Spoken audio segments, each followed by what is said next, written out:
3,248 years after the world was created, which corresponds to the year 1313 BCE, 3,324 years ago, the entire Jewish people, men, women, and children, souls of past and future generations, were all gathered at the foot of Mount Sinai to receive the Torah given by God through Moses.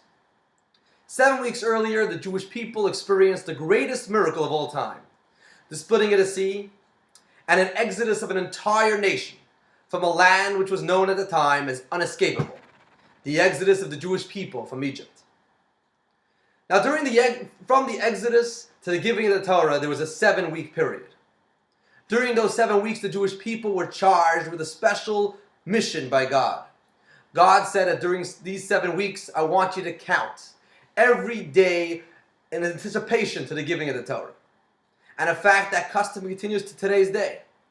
These days between Passover and Shavuot, every night after the evening service, we count another one of these 49 days, preparing ourselves for the giving of the Torah every year. Why the counting? Why 7 weeks? Why 49 days? Why did God see this as a fitting preparation to the giving of the Torah? The Kabbalah explains that the makeup of the human soul, the software of the human being, is comprised of an emotional dimension, which has in it 7 parts, 7 faculties. In the words of the Kabbalah, it's Chesed, Gevura, Tiferes, Netzach, Hod, Yesod, and Malchus, which correspond to 7 emotions: love, justice or fear, beauty, endurance, sincerity, etc. The Kabbalah explains what God meant when he told the Jewish people to count.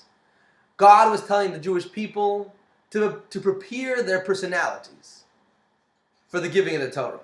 During those 7 weeks, the Jewish people were charged with the task of refining their character, making sure that they were the best human beings they possibly can before the giving of the Torah. It was 7 weeks, it was 49 days, because each one of the 7 emotions was given a 7-day period, when during those 7 days you focused on all details of that emotion and made sure it was refined, it was perfect. They made sure their love was genuine and pure. They made sure their fear was guided and sensible. Their mercy was mature and directed. And so on, each one of the 7 emotions, making them the best human beings they possibly can be. Only then did God see the Jewish people fit to receive the 10 Commandments and the Torah. But the question begs to be asked, why? Aren't they 2 different worlds? Isn't the Torah godly and spiritual? It's all about Kabbalistic ideas, about doing mitzvot, special commandments, things that seem to be, superhuman and out of this world. Why was it important for them to be good people? Why was it important for them to refine their character and their emotions and their personality in order to receive something godly and spiritual? Aren't they separate things? Aren't they different ideas and different concepts? Why did God see one as a stepping stone for the next, or a condition? And without one, you couldn't go to the other. The answer is that the word Torah, the translation of the word Torah, means instruction. What the Torah actually is it's God's manual of how to live in His world. God created this beautiful world, and He gave the people, when they left Egypt, He gave the Jewish people a manual. He says, I created this world. Here's a manual, here's directions, the do's and the don'ts of how to live the best possible life in this world. Now, this manual is not only comprised of spiritual and godly matters, not just about holy and mitzvot and learning Torah, but this manual includes all aspects of human life: the spiritual and the mundane, the godly and the simple.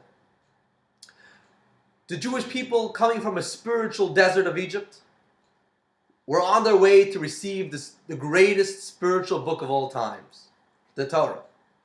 In order to go from one extreme to the other, the Jewish people first had to live up to Torah's expectations of a human being. They had to refine their character, make sure they were the human being that Torah describes and Torah expects a human being to be.